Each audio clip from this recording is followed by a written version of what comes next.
Hey guys, my name is IBM and today I'm taking you through Waves Lesson 3. And this is going to be basically, I think, intensity of waves and phase difference, which could be some of the concepts you may not have covered in IGCSE. Just to remind you of the course outline for AS Physics, you must talk about or study physical quantities and units, errors and uncertainties, treatment or combination of uncertainties, kinematics, dynamics, force, density and pressure, work, energy and power, deformation of solids, waves and superposition, electricity and DC circuits, particle physics. And currently we are dealing with waves and superposition. The topics in red have already been covered in the tutorials. Each of the topics has its own playlist. You can always check it out and also watch the solved past paper questions to gain more confidence with this AS physics. So, like I said, in waves, in your syllabus, in the AS physics syllabus, waves is supposed to be unit 7, and superposition is supposed to be unit 8, or waves is supposed to be topic 7, and superposition is supposed to be topic 8, but I'll just teach it as waves and superposition as one topic. So let's go to lesson 3, which is basically going to be intensity of a wave and um, intensity of a wave and phase difference, or phase and phase difference. So let's begin with intensity of a wave. Many times when we say that the bulb is bright, we're talking about a brightness, or the bulb is dim. We are rating Actually, we are rating intensity of light to brightness in most cases. This is because if something is bright in terms of light, most likely we think of more wave energy incident on that or produced by that object, or more wave energy incident on the surface. And of course, energy is related to power, or we are also relating the brightness to the power incident on the surface to talk about, or to be able to refer to the brightness of something. So it's like there's a relationship between intensity and energy on a surface or produced by a surface, or there's a relationship between intensity and power emitted or power incident on a surface. So when we talk about intensity of a wave, in this case, the intensity of a wave is going to be the rate of flow, or the rate of flow of energy per unit area perpendicular to the wave velocity. The rate of energy the rate of energy flow per unit area perpendicular to the wave velocity, that could be intensity. But more precisely, intensity is the rate of transfer of energy per unit area normal to the direction of wave propagation. Normally, the area, the energy must be transferred normal to the direction, or normal to the direction of propagation of the wave. That is what we mean by intensity. The rate of transfer of energy per unit area normal to the direction of wave propagation, that's what we call intensity. Intensity can also be defined as the energy per second flowing through an area of a square meter perpendicular to the path of travel of the wave. So normally the energy should be perpendicular to the path of travel of the wave for us to talk about intensity. But of course, you can just define intensity precisely as power per unit cross-sectional area. Intensity can precisely be defined as power per unit cross-sectional area. In other words, we can simply say intensity is power over cross-sectional area. In an exam, you can define intensity as power over area, power over cross-sectional area. Or symbolically, you can use intensity to be P over A. Because we already know the units for power to be watts, and we already know the units for area to be meters per second squared, then it means the units for intensity could be watts per meter squared. We may want to have the SI base units for intensity. We can also have the SI base units for intensity. So the SI base units for intensity are going to be equal to the SI base units for power. Remember, power can also be work done divided by time, or it can be energy divided by time. Remember, work done is force times distance, then this divided by time, and all these can have base units.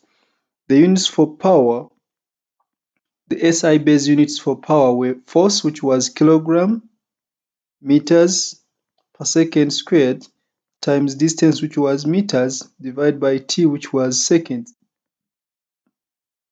So the units for power were kilogram, meters squared per second cubed. That was the units for power. Then, of course, we know the units for area to be meters squared. Therefore, intensity will have units which will be kilogram, meters squared per second cubed, divided by meters squared. Therefore, the SI base units for intensity, because meters squared cancels out, are going to be kilogram per second cubed. These will be the SI base units for intensity. Kilogram per second cubed. Note that I normally don't put equal signs on in the intensity unless I'm simplifying. I normally don't put equal signs on the base units unless I'm simplifying. Like I said power, then I wrote the units, but then I put here equal signs because I'm simplifying this. S power negative 2 divided by S, that is S power negative 3. So it means 1 watt per meter squared is equivalent to 1 kilogram per second cubed. That is very, very important.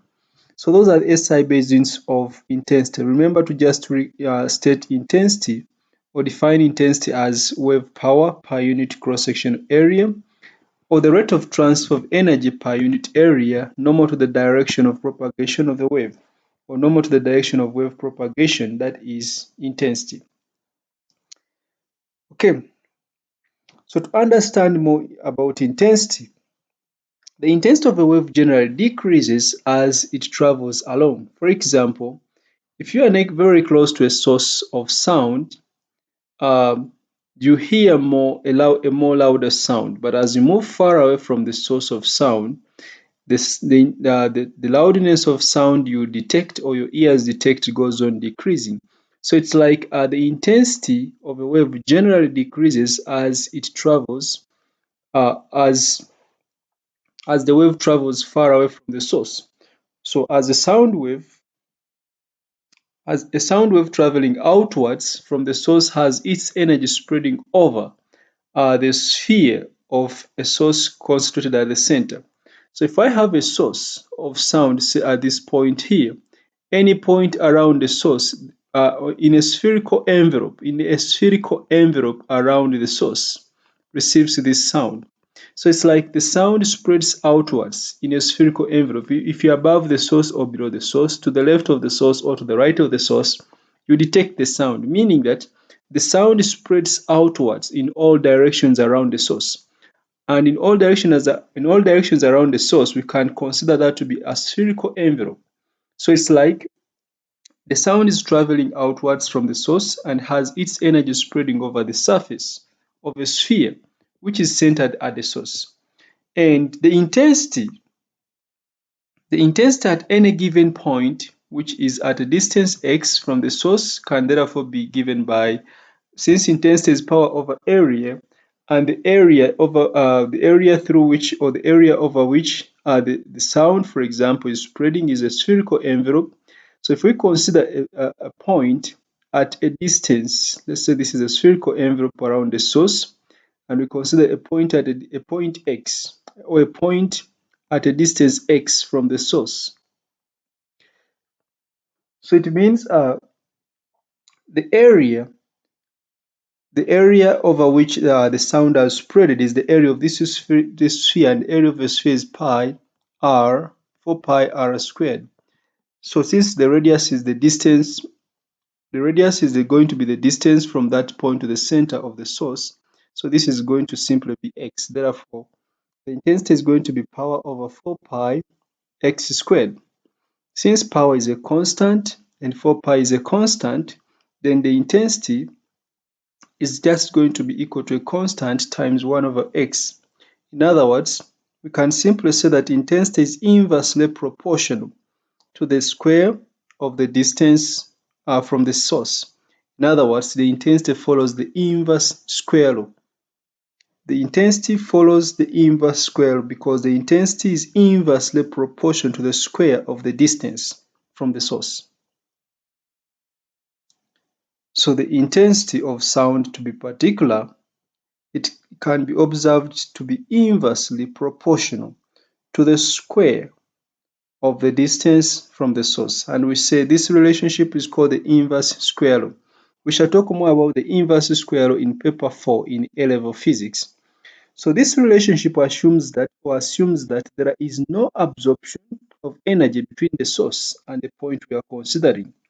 So if we consider no absorption of energy between the source and a given point, but only that the intensity decreases simply because the energy is spreading over a bigger area, then we can say the intensity is inversely proportional to the square of the distance from the center of the source. Okay, we are still establishing a relationship between intensity. We want a relationship between intensity and amplitude. Intensity, by the way, also depends on the frequency.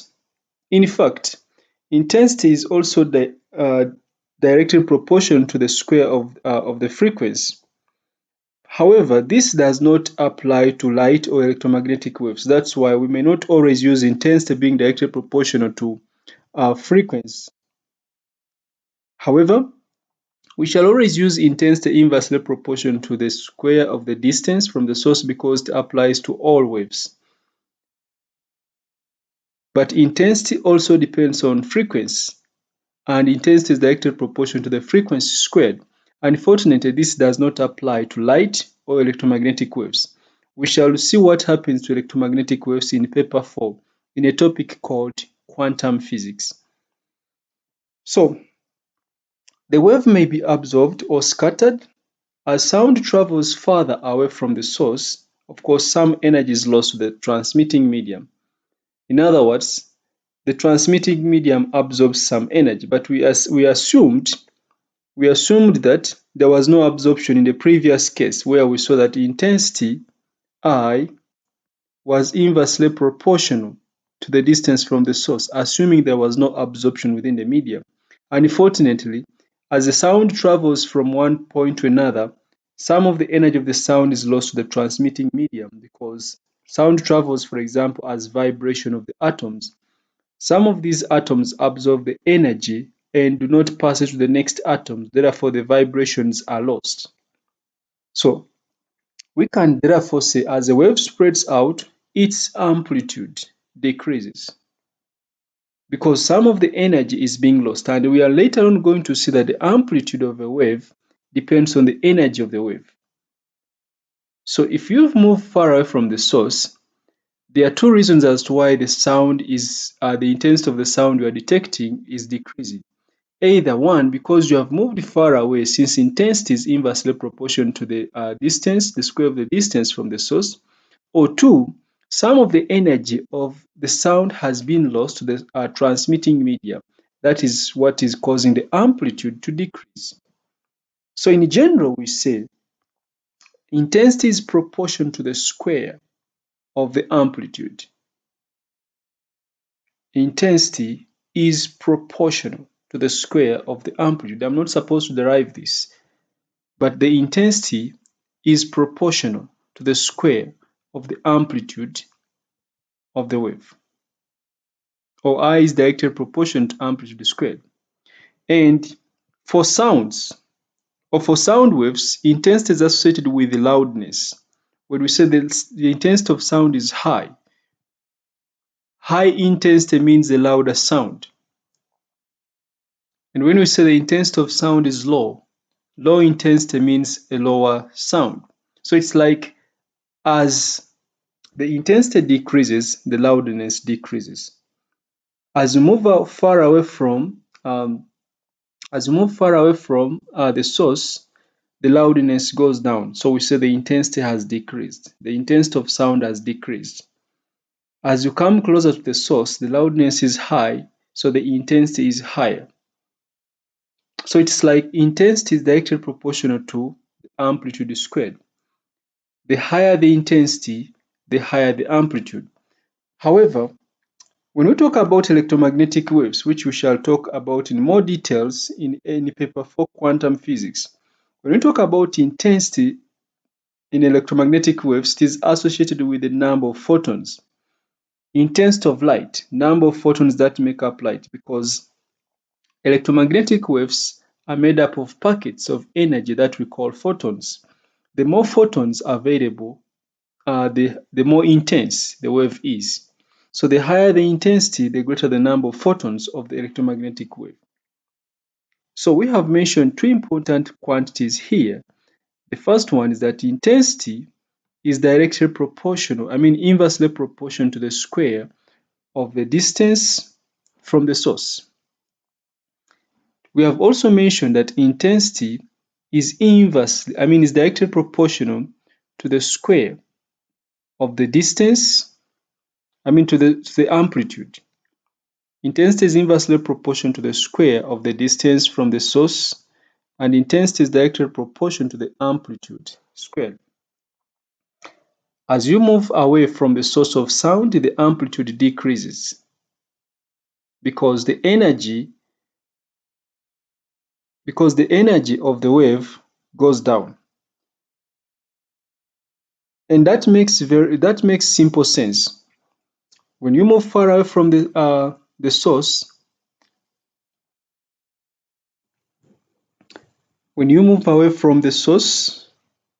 x is becoming bigger. When the distance x increases, the intensity I decreases. And remember, when the intensity I decreases, since the distance has increased, it's because the wave is spreading over a large area. As the wave spreads out, its amplitude goes down. So it makes sense that if the amplitude goes down, there's a relationship between amplitude and intensity, and this is going to be a direct relationship. But because the relationship with the distance was a square relationship, then the relationship with the amplitude must also be a square relationship. That's why we are saying intensity is directly proportional to the square of the amplitude. Example. Explain why the amplitude of a wave decreases as the distance r from the source increases. So we have already seen that intensity is directly proportional to the amplitude, is inversely proportional to the square of the distance from the source. This time it was called r. So I is inversely proportional to r squared. And we have also mentioned that intensity is directly proportional to the amplitude squared. So if intensity is inversely proportional to the square of the distance from the source, and the intensity is also directly proportional to the amplitude squared, when I combine these two equations, it means the amplitude squared is inversely proportional to the square of the distance. If I find the square root on both sides, it means A is inversely proportional to R. So which means as the distance increases, the amplitude must be decreasing. So explain why the amplitude of a wave decreases as the distance r from the source increases. So in our solution, I've just mentioned that this is because as the distance from the source increases, there is a decrease in the intensity of the wave. This is normally caused by one, there's loss of energy of the wave to the transmitting medium, and two, the wave energy is spreading over a wider area. So as the wave moves from the source, some of its energy is absorbed by the transmitting medium, and two, the wave energy is spreading over a larger area. And if the wave energy is spreading over a larger area, it automatically means the intensity is decreasing. And if the intensity is decreasing, the amplitude is also going to be decreasing. Since we have just mentioned that intensity is inversely proportional to r squared, but intensity is also directly proportional to a squared. And when we combine the two equations, amplitude squared is going to be inversely proportional to r squared, which gives us A directly inversely proportional to r. Therefore, we just quote that the amplitude is inversely proportional to the distance of the wave from the source, and so should decrease as the distance increases. Because the amplitude is inversely proportional to the distance from the source, it is going to decrease as the distance increases. When the distance from the source increases, the wave spreads over a wider area. And remember, intensity was equal to power over area. So the wave was spreading over a wider area, which means the intensity decreases. And also, energy is lost because some of the energy is absorbed by the atoms of the transmitting medium. So those two are going to contribute to the decrease in the amplitude, or they are responsible for the decrease in the amplitude. A 100-watt lamp emits electromagnetic radiation in all directions. So that means it is going to be spreading over a spherical area. Assuming the lamp to be a point source, calculate the intensity of the radiation at a distance of 1 meter from the lamp. So X or R is going to be 1 meter from the lamp. So we want to find intensity. Remember, intensity is equal to power over area, but the area is going to be spherical, so this is going to be 4 pi times the x squared. So for the first one, intensity is going to be equal to power divided by, the power is 100, divided by 4 pi times 1 squared.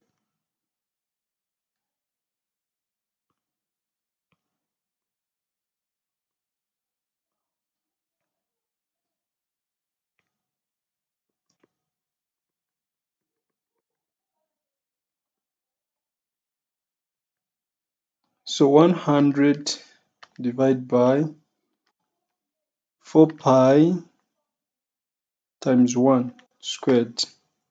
So the intensity here is going to be 7.96 or approximately 8.0 watts per meter squared. Then the second one, intensity is going to be 100 divided by 4 pi times 2 squared. So this is going to be 100 divided by 8 pi. No, 100 divided by 16.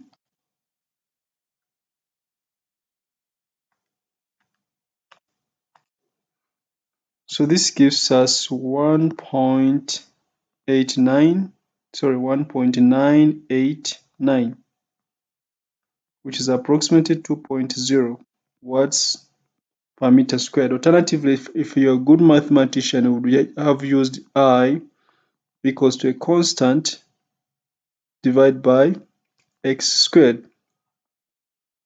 And this would help you to find the second one, because for the second one, x is doubled, and when it is squared, it means I will divide the first one by 4.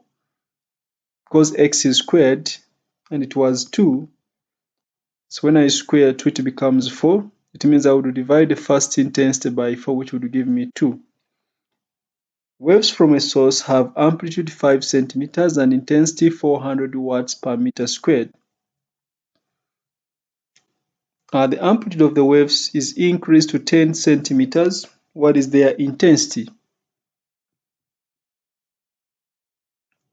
So remember, intensity is equal to power per unit area. That's number one. And we have also said that intensity, so this is area. I don't want to confuse amplitude with the area. And we have also seen that intensity is equal to a constant times the amplitude squared. So I'm just going to come up with the two equations here. For the first one, the intensity is 400 equals to a constant times the amplitude, which is going to be 5 squared. I will not convert the units because I know they will cancel out. For the second one, we don't know the intensity. I'll just call it I equals to a constant times the amplitude, which is 10 squared. So when I combine this equation here and the first one by dividing, I have that intensity I divided by 400 is equal to K times 10 squared divided by K times 5 squared. So this means intensity is going to be equal to 100 divided by 5 squared times 400.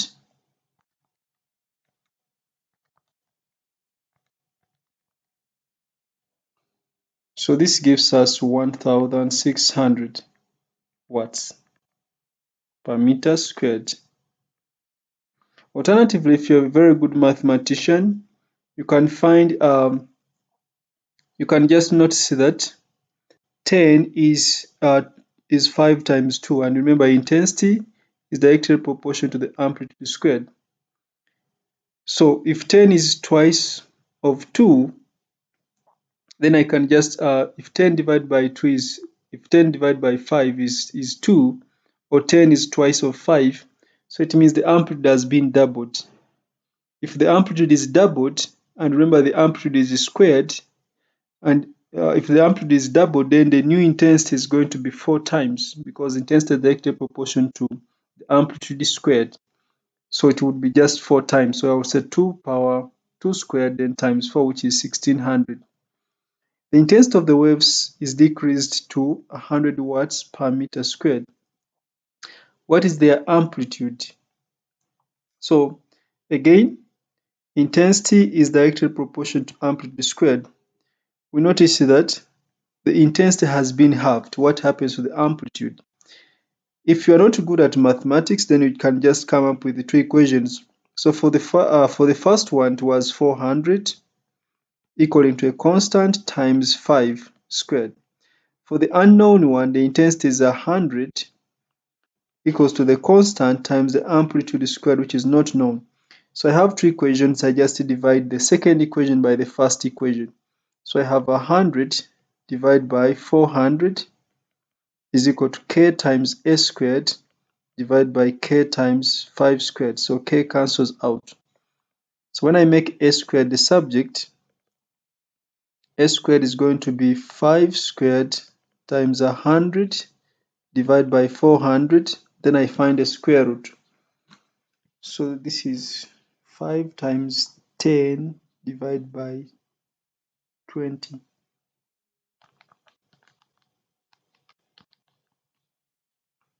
So I think the amplitude here is going to be equal to 2.5 centimeters. Because the intensity has been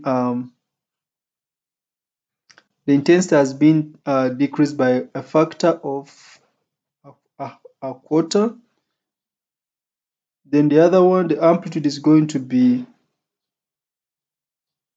2.5 centimeters. I think I did this correctly. You can also verify.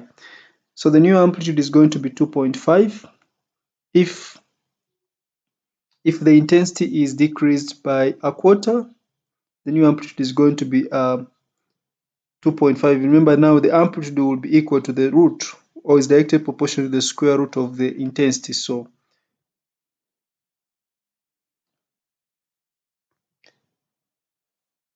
the amplitude of a wave in a rope is 15 millimeters. If the amplitude were changed to 20 millimeters, keeping the frequency the same, by what factor would the power carried by the rope change? So they have given us the amplitude. Let me call it A. If the amplitude were changed to, so let this be the first amplitude, this is the second one. Keeping the same frequency, by what factor would the power carried by the rope change?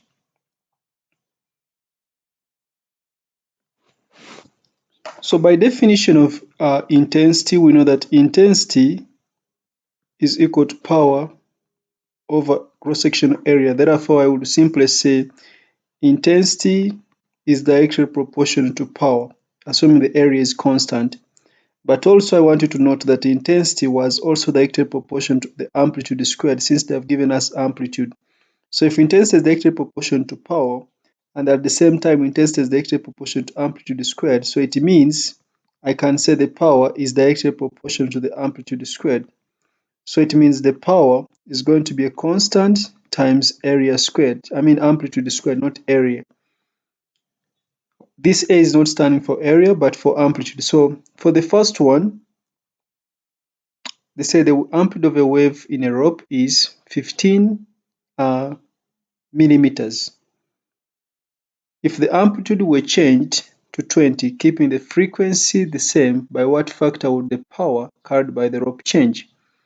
So I'm just going to substitute the first quantity power. The first power is going to be equal to a constant times 15 squared. That is for the first case. So for the second case, I'll call this one power 2 or power 1, P1, to distinguish it from the first one. P1 is going to be K times 20 squared. So I want to express P1 in terms of P2. I mean P1 in terms of P. So I'll divide P1 by P. This is going to be K times 20 squared divided by K times 15 squared. So power P1 is going to be equal to K cancels out. So this is going to be 20 squared over 15 squared times P. So this is the factor we are looking for. By what factor would the power carried by the rope change? So that factor is going to be 20 squared divided by 15 squared, which is about 16 over 9. So the power P1 is going to be equal to 16 over 9 P, or I think this is approximately 1.8. So the factor is approximately 1.8, or it is 16 over 9. So the answer here is 16 over 9, or 1.8. That is the factor.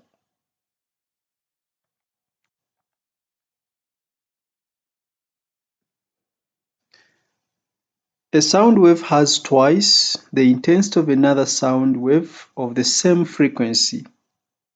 Capture the ratio of the amplitude of the waves. So a sound wave has twice the intensity of another sound wave.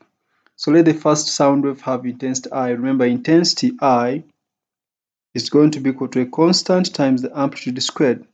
So for the first one, let its intensity be I, and let its amplitude be A squared. For the second one, its intensity is going to be I1, and its amplitude is going to be, let me call it A1 squared. So calculate the ratio of the amplitudes of the wave. So I will say the second one divided by, because the second one has twice the intensity of another one. So I will say, I'll make the second one to be on top.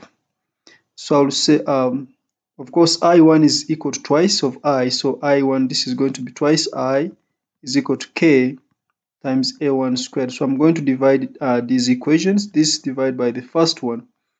Therefore, I will say twice I divided by I is going to be equal to K A1 squared divided by K A squared. So we want the ratio of the amplitude. So this one cancels, I cancels.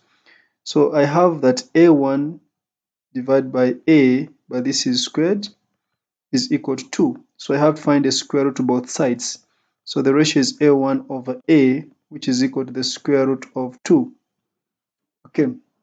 So I've just tried to play around with the ratios, which I know many students may find challenges with the playing around with such simple ratios. Not forget to watch the solved past paper questions. You'll gain even more practice or more confidence with such questions that require using intensity. Let's now talk about phase and phase difference, I think.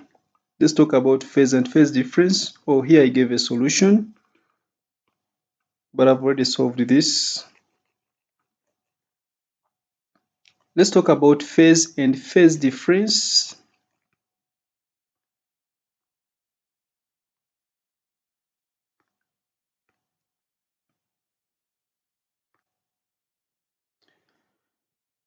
So let's talk about the wave phase and phase difference. I think in lesson 2 I talked about phase and phase difference, or in lesson 1 when we were defining a wavefront. So I just want to remind you that when we talk about phase, we actually refer to a fraction of a cycle which has elapsed after a particle in the wave passing a fixed point.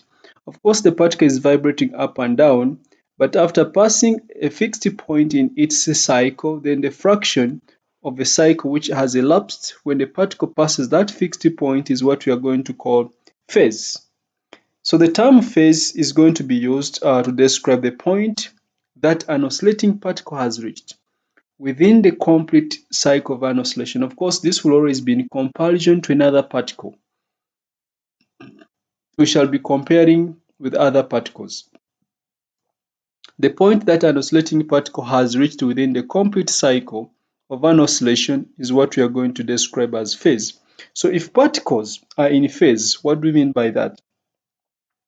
Particles are going to be said to be in phase if they are at the same stage as we mentioned in lesson 2 or lesson 1, same stage of their motion at the same time, and they are moving in the same direction. So same stage at the same time, and they are moving in the same direction. In most cases, if it is a single wave and particles have reached the same stage of their motion at the same time and moving in the same direction, they will always be one wavelength or one period apart.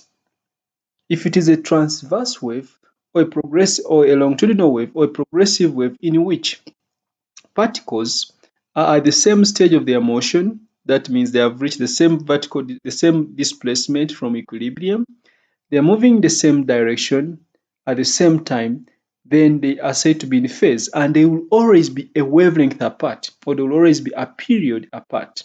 That's what we mean by particles being in phase. So in general, with other forces, since one wavelength is one cycle, in general, we say that particles or waves in phase have a phase difference of n times 360, because 360 is one complete cycle, which is equivalent to one wavelength, which is equivalent to one period. So the phase difference is going to be n times 360 degrees, or n times 2 pi in radians, where n can be 0, 1, 2, 3, or n is going to be a whole number. So if phase difference is equal to 0, 360, 720, and so on and so forth, it is equivalent to particles being in phase. Particles which are in phase can also be one wavelength apart or one period apart. And therefore, we say that the phase difference is going to be a whole number times a complete cycle. Particles can be on each other. That means the phase difference in that case would be 0. So we simply say they're in phase. But they can also be one wavelength apart when they have reached when they have reached the same level of their motion, or the same stage of their motion, vibrating the same direction at the same time, as we shall see in the illustrations. So we shall be talking about something to do with the phase angles. So the phase angle is the angular displacement between two wave oscillations. It can also be the angular displacement between the two particles. That is going to be called the phase angle, but sometimes we shall just call it phase difference. So the angular displacement between two wave oscillations is going to be called the phase angle, or we shall simply call the phase difference in most cases. It can also be called the angular displacement between two particles, or between particles at different points in a wave profile, as we are going to see. We shall always represent the phase angle or the phase difference with the letter phi, and it is a measure of how far out of step different points are in a waveform. So when I talk about phase difference or phase angle, how far out of step or how far out of step different particles in the same wave profile are in their cycles. How far out of step different waves of different particles on two different waves are relative to each other. That is going to be the phase difference or the phase angle.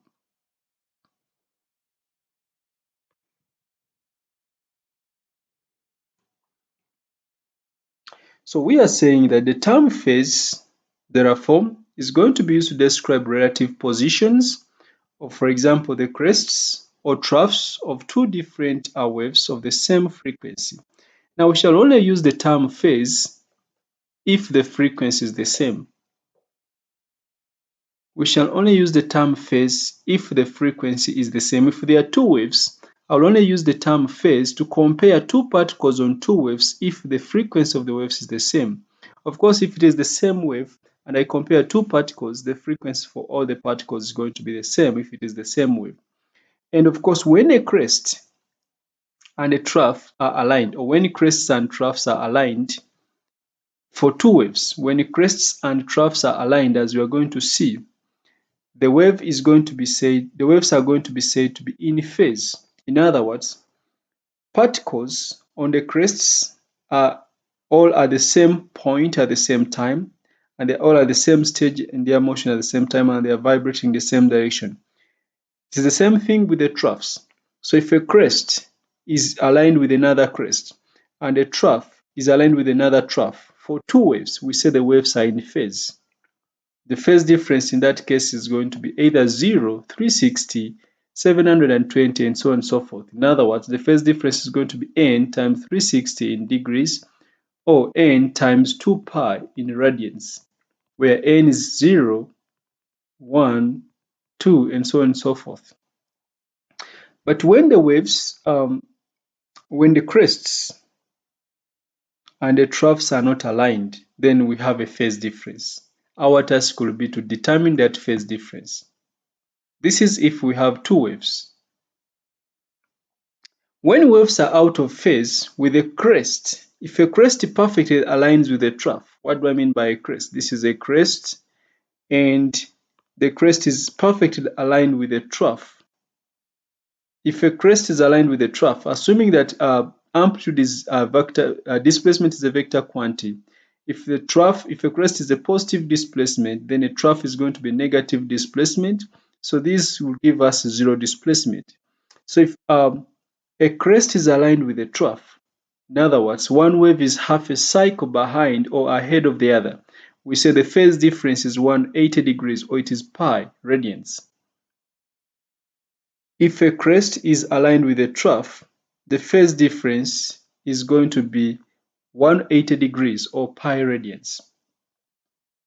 And a phase of 180 degrees is called the antiphase.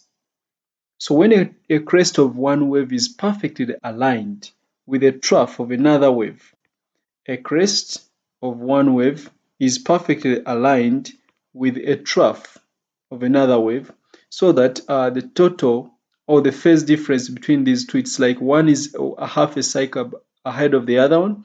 If one particle is vibrating this direction, the other one is vibrating in the opposite direction. So the angle between their directions of vibration is 180 degrees. One is vibrating in that direction, another in that direction, but they are at the same stage. So the angle of vibration, or the phase angle between the two, is equal to 180 degrees. In such a case, we say the particles are in antiphase. They have reached the same stage at the same time, but they are vibrating in opposite directions. So it means they are in antiphase, 180 degrees out of step, or 180 degrees apart. Therefore, phase difference is the difference in the phase angles at any 2 points along the wave motion, or between two corresponding points on two waves. They must be corresponding. The difference in the phase angle at any 2 points along the wave motion, or between two corresponding points. If I consider two waves, I must consider two corresponding points, one on each of the waves. It is actually going to be defined as the amount by which one oscillation leads or lags behind another, as we are going to see. When I talk about phase difference, I'm referring to by how much does one wave cycle lead or lag behind another one if I have two waves. And we shall always measure this either in degrees or in radians. So the phase difference is going to be measured as a fraction of an oscillation, either in degrees or in radians. because remember it is a fraction of a cycle.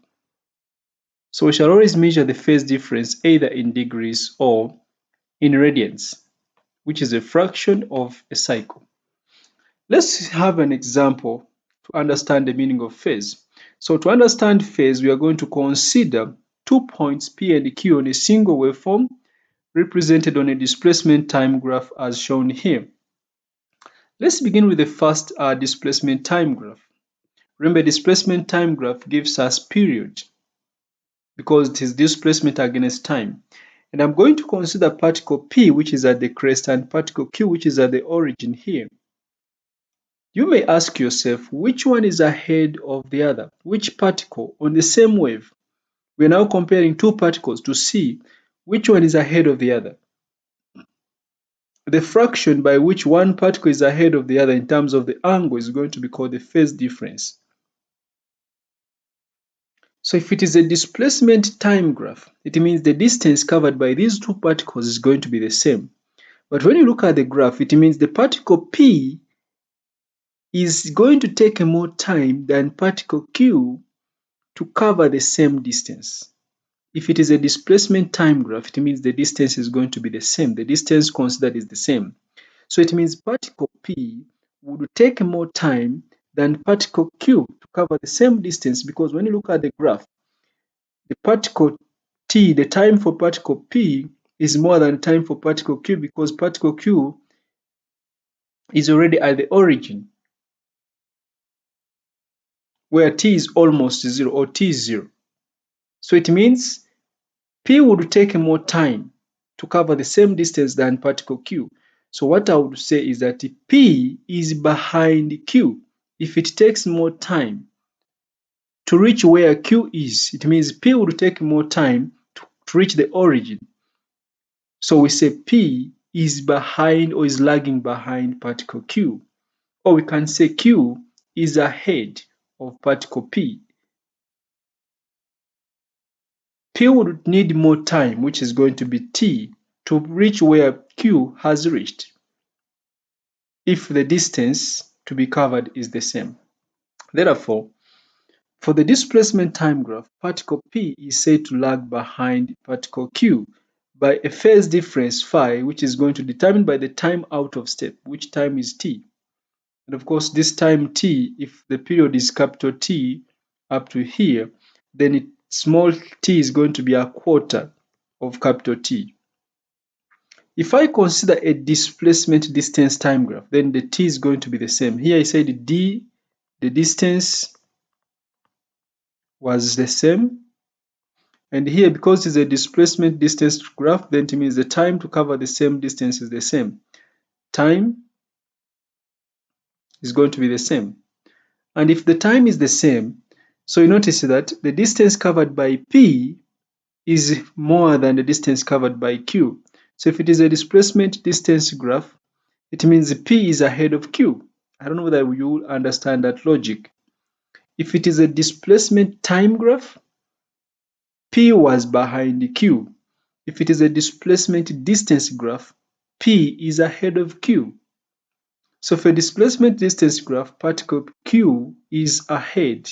Q is said to lag behind particle P. In other words, P is ahead of Q for a displacement distance graph. But for a displacement time graph, Q is the one which is ahead of P. That is logic.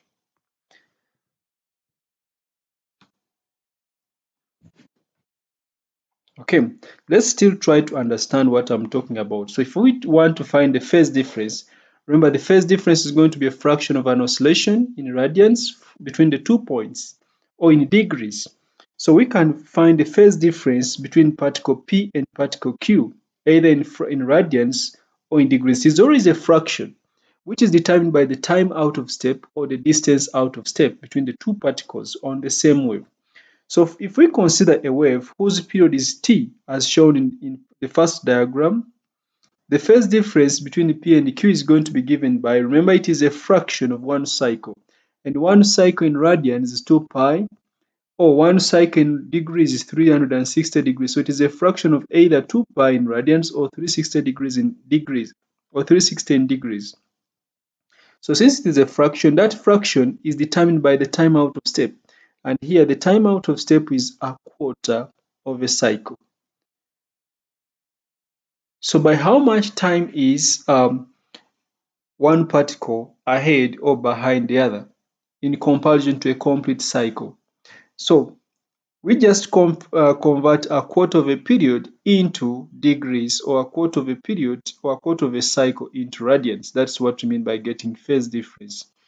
So the phase here is therefore going to be 2 pi, that is 1 complete cycle, times T over capital T. That will be in radians, or 360 times small t over capital T, that is in degrees. For this particular case, the phase difference would either be 2 pi into, because here the time t is a quarter of a cycle, so it will be a quarter of a cycle, then divide by t, because we always compare with a complete cycle. So this is going to be pi divided by 2 in radians, or this is going to be 90 in degrees. If we consider a displacement distance graph, then instead of period, we talk about wavelength. From a displacement distance graph, we talk about wavelength. And in that case, where there is t and where there is small t and capital T, I just change this to x, that is distance out of step, in comparison to the wavelength. So we compare the distance out of step to the complete cycle, which is the wavelength. So this would still give us the same answers, pi over 2 radians and 90 degrees. These two values are automatically going to agree, because for the first here, x is equal to still a quarter of a wavelength. So here it means the phi is going to be 2 pi into, where there is x, I'm putting there a quarter of a wavelength, then divide by wavelength, which is still going to be pi over 2 in radians, which is the same as 90 in degrees. So the two values will always agree. That is if we have one wave. If we have two waves, then whether they are displacement time graph or displacement distance graph, how do we treat them?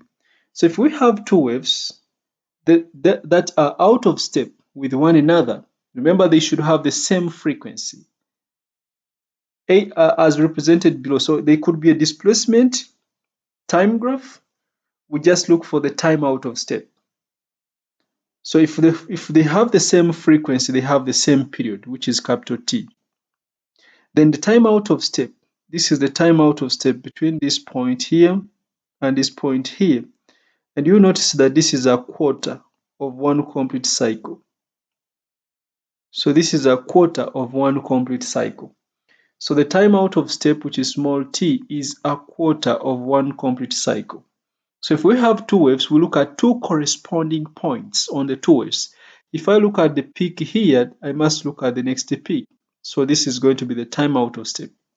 If I look at this point here, I must look at the next point. This is going to be the time out of step.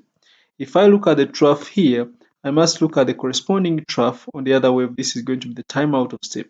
And this value of t is going to be the same all throughout, because they have the same period and the same frequency.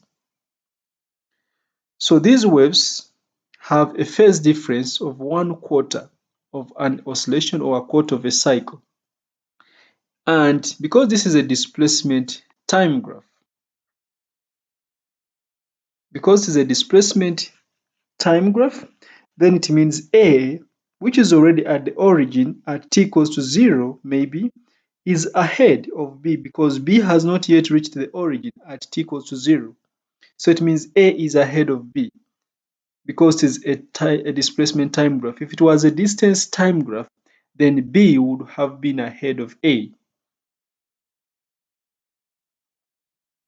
So from the diagram, the time out of step is a quarter, and when I substitute in the general equation, 2 pi over t over capital T, this gives us the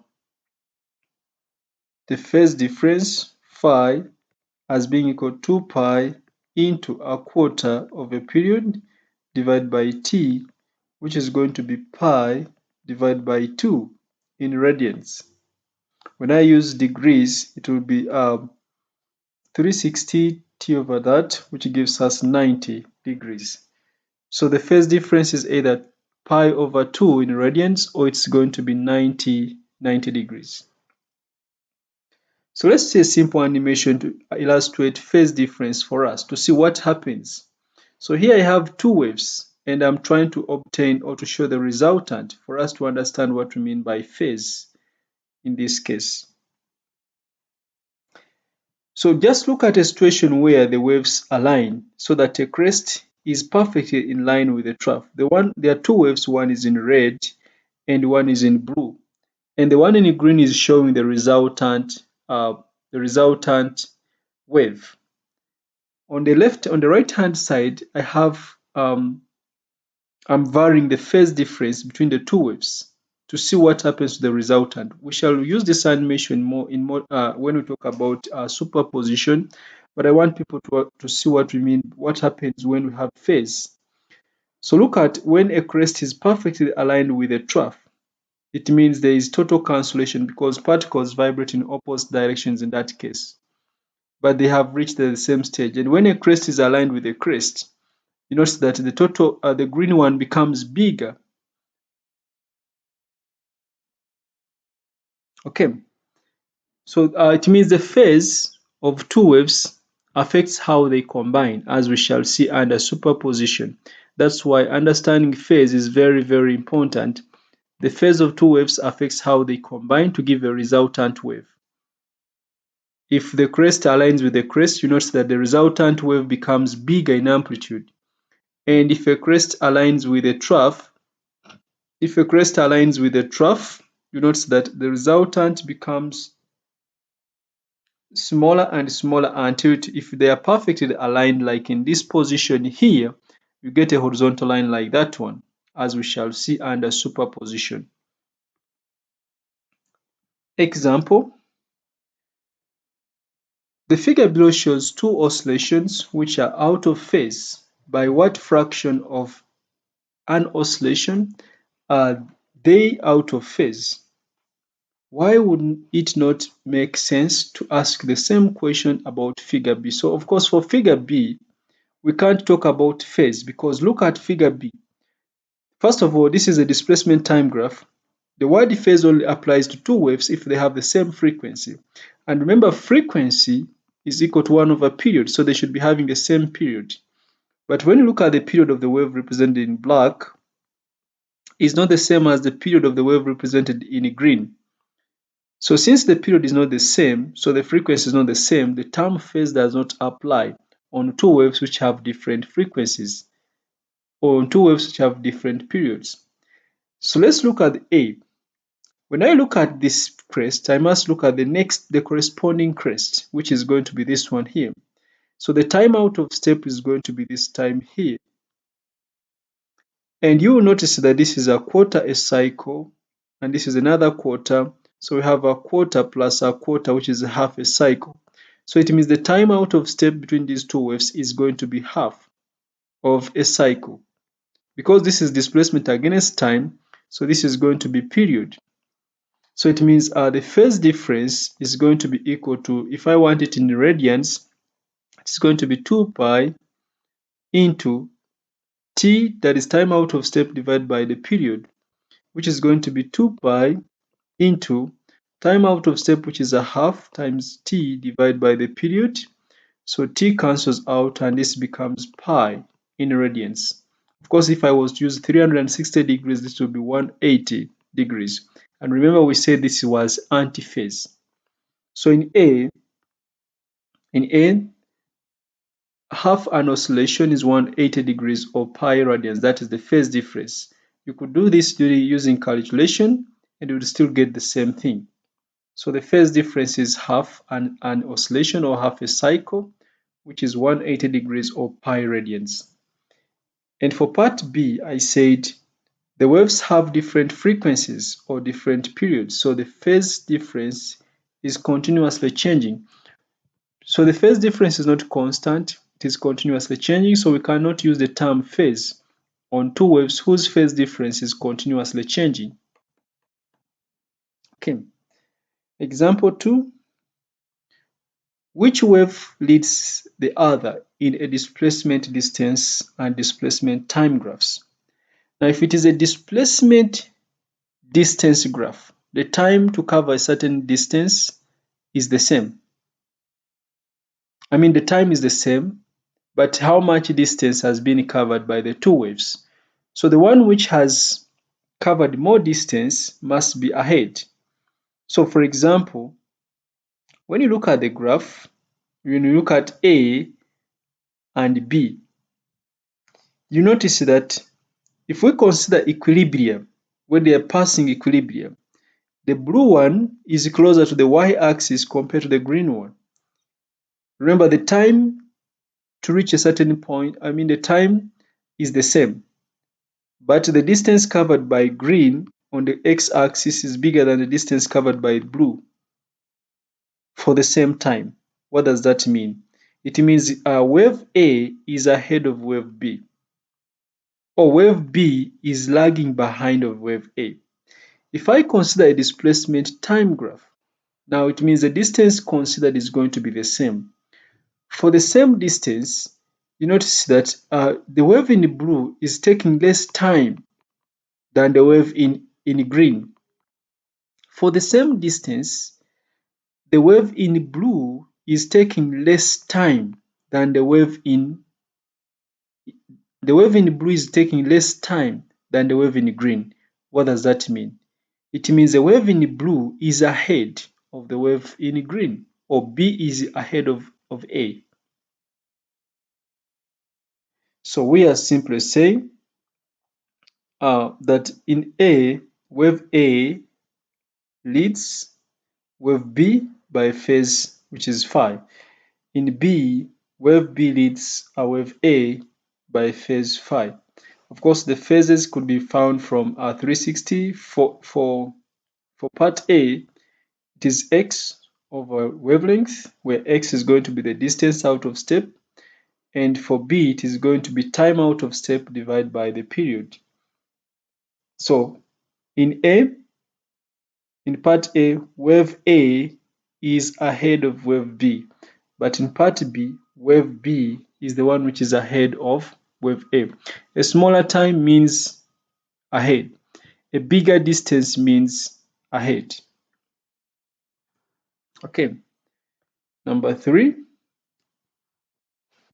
The figure below shows a displacement time graph for two identical oscillators. Calculate the phase difference between the two oscillations. Give your answer in degrees and in radians. So we have two wave oscillators. Remember I said the term phase only applies if they have the same frequency. So we notice that they have the same period, and the period I think is 60. They have the same period, which is 60. You can verify that. 10 to 70. Yeah, they have the same period. And the period is 60. Time for one complete oscillation is 60. So we want to calculate the phase difference between the two oscillations. So we first look for the time out of step.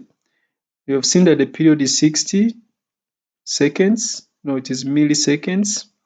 The time out of step, you just look for two corresponding points and find the time out of step. So for example, I have this. If I take this point here, the corresponding point is going to be this one here.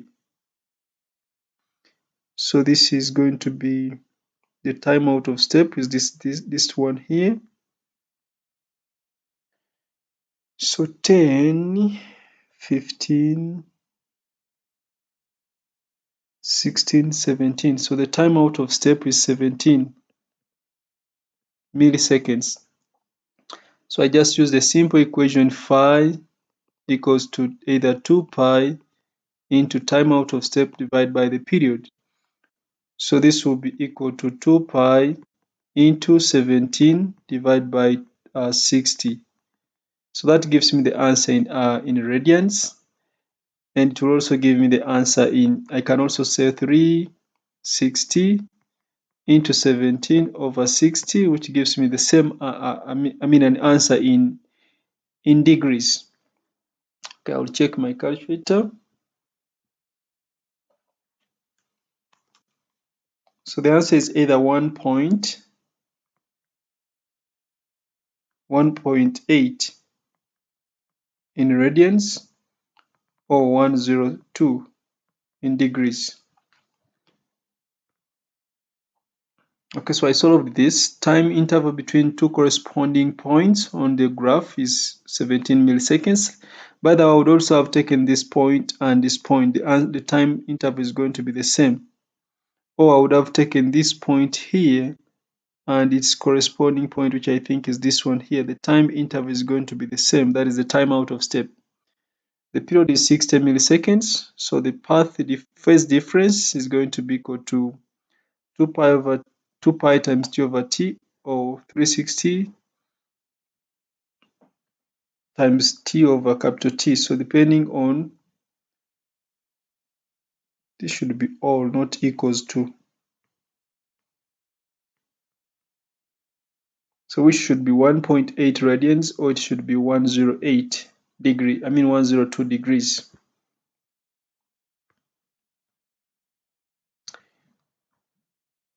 Referring to the figure below, complete the table by writing down all the pairs of particles that are in phase.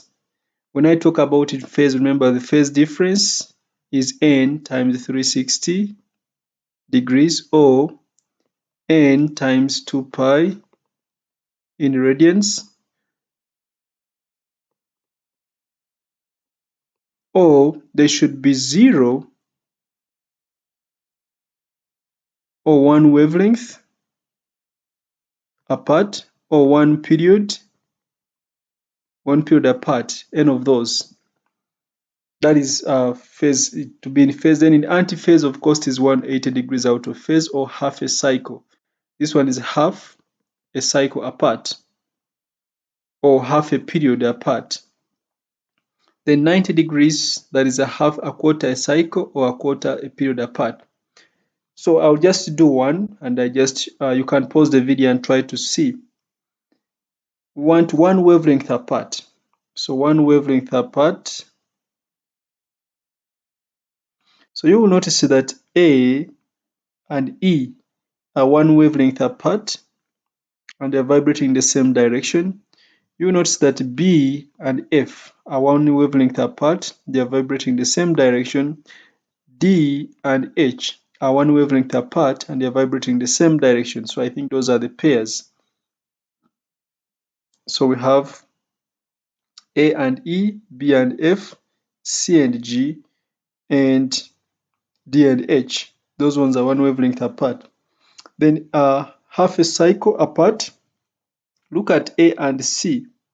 First of all, this is half a cycle apart, and they are vibrating in opposite directions. They are the same stage, and they are vibrating in opposite directions, so they are half a cycle apart. Look at C and E. Same stage, vibrating in opposite directions. Look at E and G. Same stage, vibrating in opposite directions. So those ones, I think they are in what we call 180 degrees out of phase, or in antiphase. So for out of phase, 180 degrees, I have A and C, B and we have B and D. Oh, by the way, B and D. Both of them, B and D, they have reached the highest point, but B and D, this is half a cycle apart. So they're also 180 degrees apart. D and E, E and G, F and H, all those are 180 degrees out of phase. If we talk about a quarter a cycle,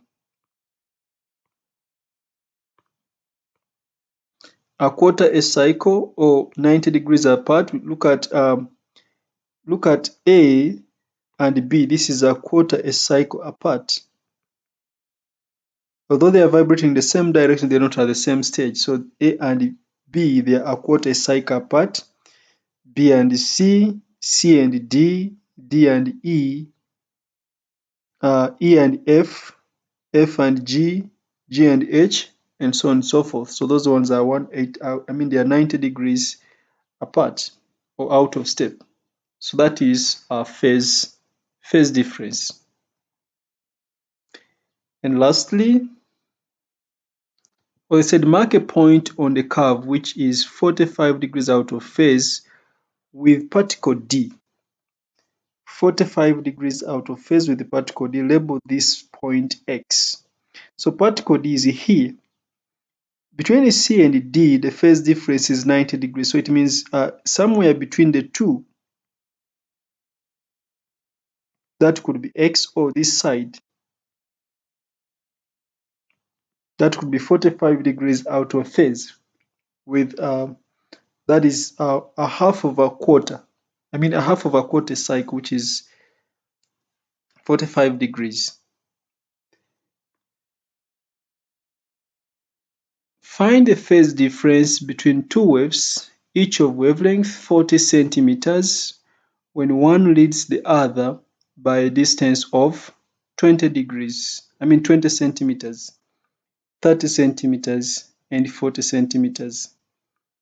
So to start with the first one, 20 centimeters means x distance out of step is 20. I'll write the answer only in radians. So phase is equal to 2 pi into x out of wavelength.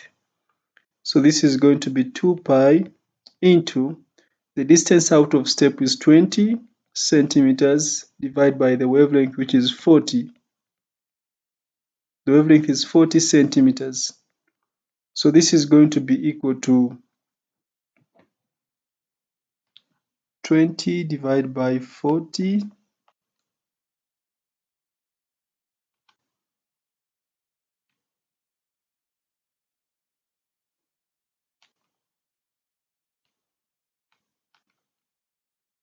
So I think the first one is pi in radians. Then the second one is going to be 30 divided by 40. The second one is going to be 3 over 2 pi. Then the third one is going to be 40 divided by 40. I think the third one is going to be 2 pi.